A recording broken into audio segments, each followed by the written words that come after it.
Hi everyone. Today, me and Joey are going to be talking about racial profiling in Quebec and Canada.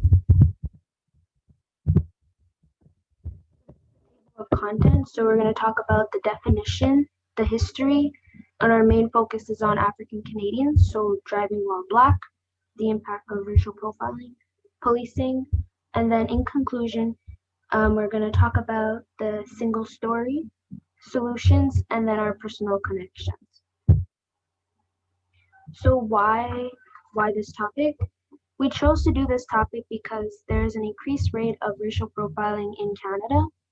It's crazy to say, but we hear more information on racial profiling in America than Canada. And as Canadians, it is important to know what goes on in our country, more specifically our province. So we wanted to expand our knowledge, but also yours, on the issues of profiling. So who? Like I said before, we're focusing on African Canadians, but I want to put this out there is in Canada, ethnic minorities are targeted for racial profiling, as shown in the picture. So what is racial profiling? According to the Ontario Human Rights Commission, racial profiling is an action undertaken for reasons of safety, security, or public protection that relies on stereotypes about race. In other words, it is stereotypical assumptions. So the history. The history has laid the foundation of racial profiling. The roots of racial profiling can be traced back to segregation and slavery. So many Africans during the slavery era were mistreated, were viewed as non-humans, were also separated. There was a section for blacks and a section for whites. So African descents have a long history in Canada. Racial profiling is a systematic problem in Canada, and it's an act of racial discrimination. So what is driving while black? Driving while black is a description of racial profiling of African Canadian motor vehicle drivers. So if you're a black person driving a luxury vehicle, he or she will get pulled over by the police. African Canadians are frequently stopped by police. Many incidents of black people being pulled over. There are many incidents. And here's an example of a black man named Kenrick. He's been stopped by the police and he uses his camera recorder as an evidence to keep. So I've been stopped so often as a black man driving a Mercedes, and getting a camera recorder is one way for me to protect myself from the police. So now the effects of racial profiling.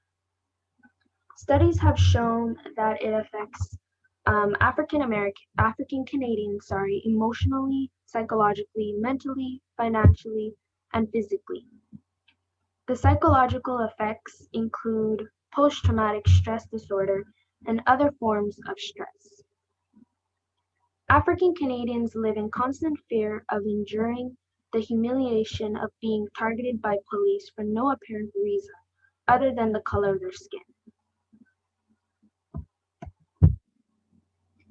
Now I'm gonna show a video that happened in Montreal.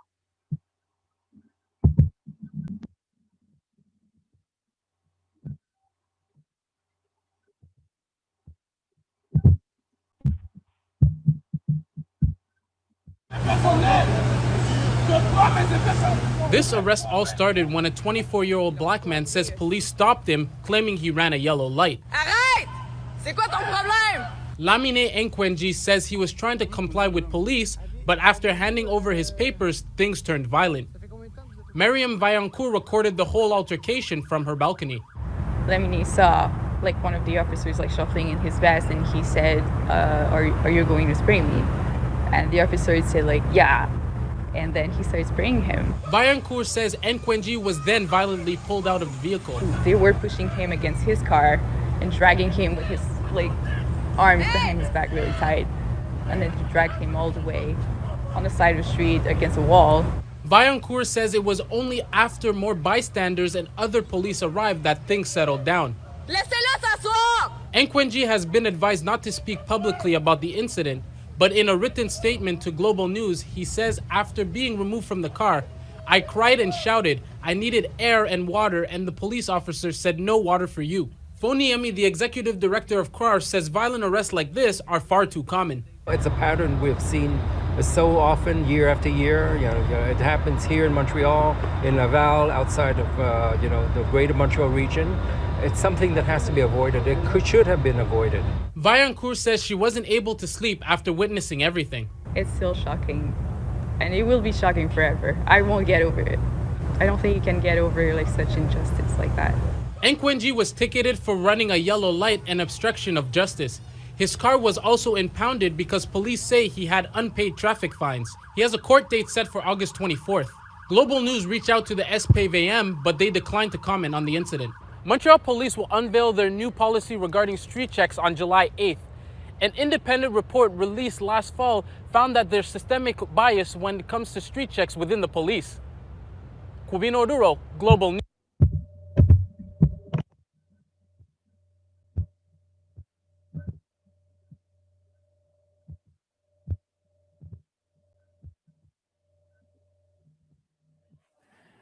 Right. Hello everyone, my name is Joey Zen. Today I'm going to talk about the policing in racial profiling. So from the article, the Canadian Review of Policing Research, which written by Scott, the Scott stat that the Canadian police engage in racial profiling. Its analysis also suggests that black are treated more harshly after arrest than their white counterparts. According to a survey complete in 2000, the black may be the subject to random street investigation than people of other ethnic background. The main consequence of the racial profiling carried out by the police is that it helped to feature aliened black from mainstream Canadian society and increase awareness of discrimination and racial injustice. And race is still very important in Canadian society. No matter how good you behave and how hard you work, if you are black, which means you will always be regarded as one of the usual suspect.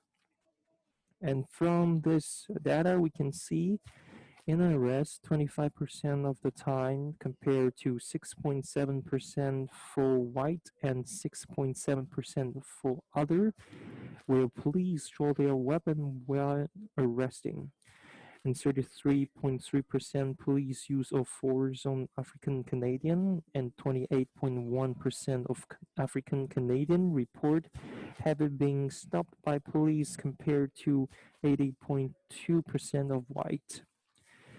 And how can we connect this to Chimamanda's TD presentation, The Danger of the Single Story? Well, Prejudice and the stereotype work and report will bring around misleading culture and race to modern humans. And such misleading may increase the social conflict between the race. And the wrong idea and the prejudice, human will make wrong decision and action. And this will lead to, for example, the Canadian police classified and treat file of different ethnic differently. And the frequency of street investigation for different race is different. Chimamanda believed that people cannot only obey information from a single sources, especially for a certain race, but also obtain as much as information as possible from all sources, which is read more than just one book and a story. And this is a very important point. However, after receiving certain information, humans really go back to conduct a second story or information to verify and improve their void and idea. Thank you so much. So now, connections. So being an African Canadian is not easy. I was taught to keep my hands on the steering wheel at all times, make sure your lights are on, that way the police can see you. and also record with your camera to keep as evidence. Like I said, there's many incidents where African Canadians were racially profiled but had no evidence to prove it. Their voice wasn't enough, and yeah, basically that's how I can connect to it. I've witnessed racial profile and been told about racial profile happening in Quebec, and yeah. So now solutions.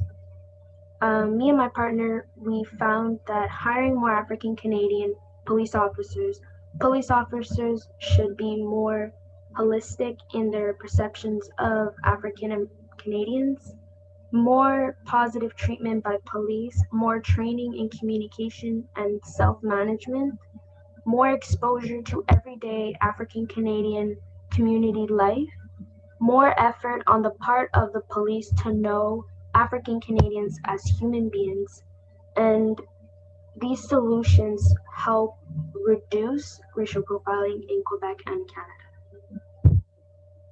Thank you.